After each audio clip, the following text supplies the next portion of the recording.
Mahn is an attorney and founder and CEO of Mahn Consulting. She is also on the board of trustees of Muhlenberg College, and she's joining us here today. And you and I are both New Yorkers, and I'm just curious, like, how you see New York. Here we are, 5 years, almost exactly to the day. Can you believe it's been 5 years? Of the pandemic, when everything shut down. What an amazing thing to live through. Yes. How has the legal profession and New York City in general bounced back from that? Such a great question with so many tangents we can go on. But first of all, as New Yorkers, you and I both love New York. I watch your social media feed.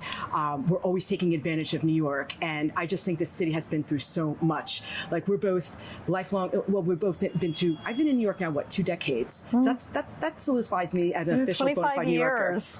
That's a long time. That's a long time. Yes, it is.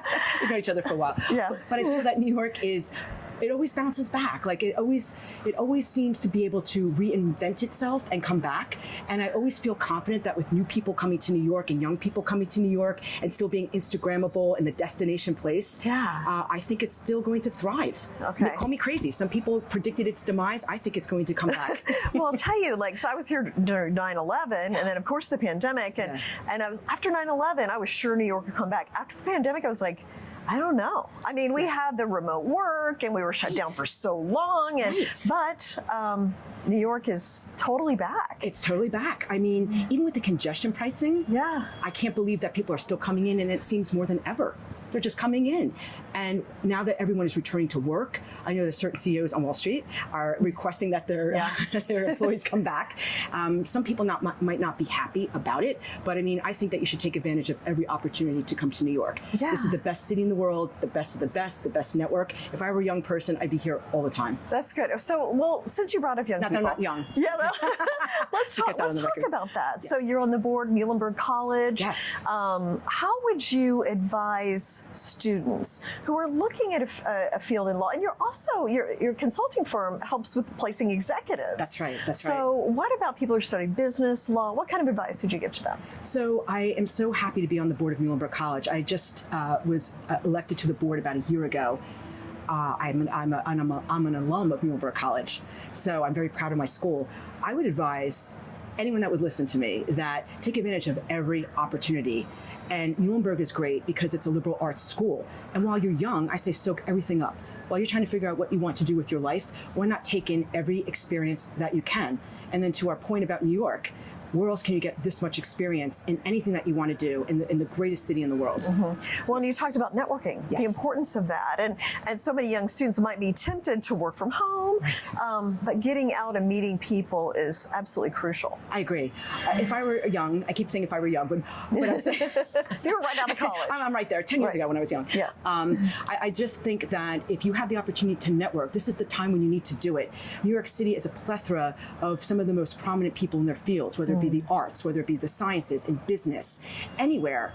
I joke around, and it's not a joke, that most of my business plan was just being in New York City by osmosis and just soaking up everything that New York City offers, whether it's on the business side or philanthropy or just building your friendships and your network.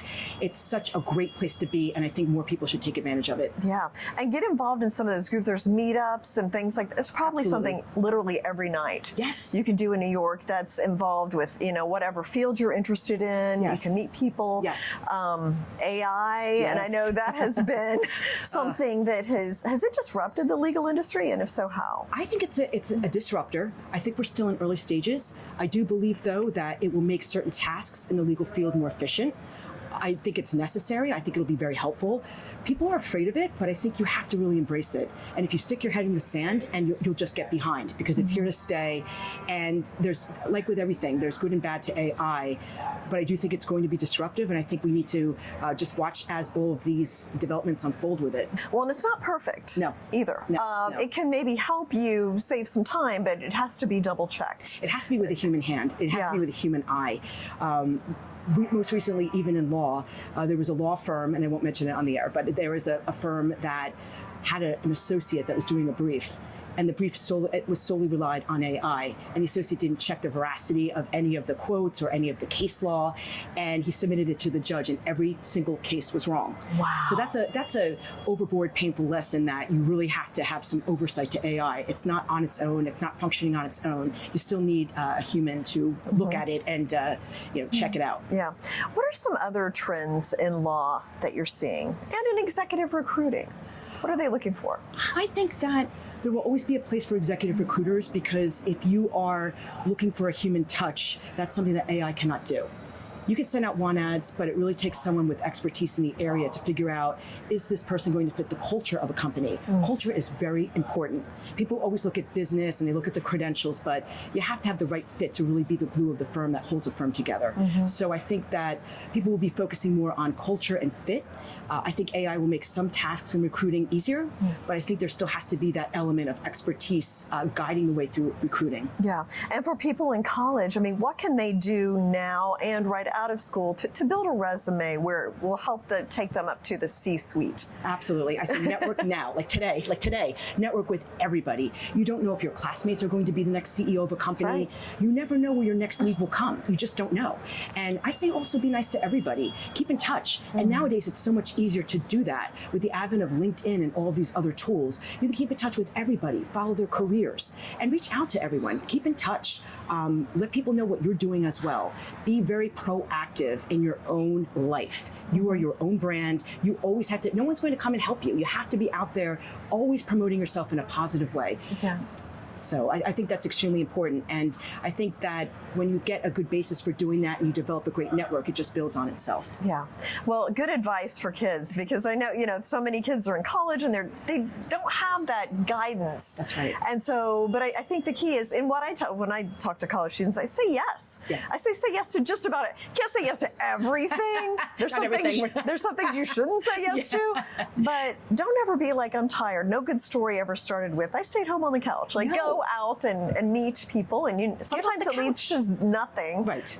But it builds over time. Get off the couch, and you know what? Fail while you're young. You look stupid as you get older when you're middle aged and you fail. You're not supposed to fail at this age, but I'm just kidding. You can fail and keep coming back always at any age. But that being said, just to clarify, but when you're younger, it's more forgiving, and you're building up your life experience, and you need those mistakes. You need failure to build and learn from your mistakes.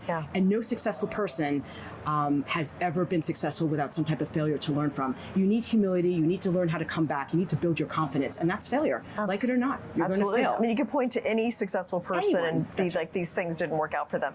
Sharon, thank you so much. Thank you so much for Great advice. having me. It's great to have you here. Thank you, Jane. Appreciate it.